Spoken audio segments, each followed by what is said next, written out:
Lamplight Audiobooks presents The Girl on the Doorstep by Lindsey Hutchinson, narrated by Sanderson. Chapter 1.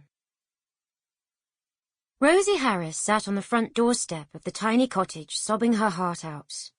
Dribble and snot ran down her little fingers, which were wedged in her mouth.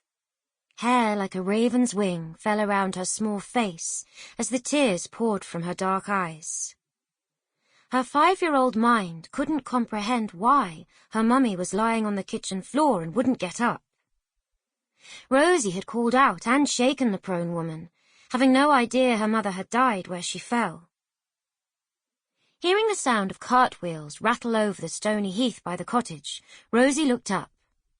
A shudder ran through her small body as she saw the beautifully painted gypsy caravan draw to a halt. A woman with hair which shone in the sunlight sat in the driving seat, and Rosie heard her speak softly to the horse before watching her jump deftly to the ground.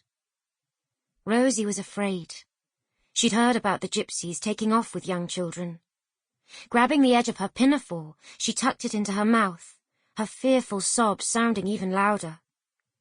Staring up at the woman stood before her, she heard the gentle voice again. "Now then, little one, what are all these tears for?" Rosie looked up into the coal-black eyes of the woman speaking to her and shook her head. She'd had it drummed into her time and again by her mother to never talk to strangers. The gypsy woman's soft voice sounded again. "I know what you've been told, sweetheart, but it's not true. We don't steal other people's children. Now, won't you tell me what's wrong?" "My mummy won't get up," Rosie blurted out before bursting into fresh tears. "Can I go in and see?" the woman asked. With a nod from the child, she stepped into the cottage, and a moment later saw what the little girl meant. Walking over to the girl's mother, she felt for a pulse. Nothing. The woman was dead.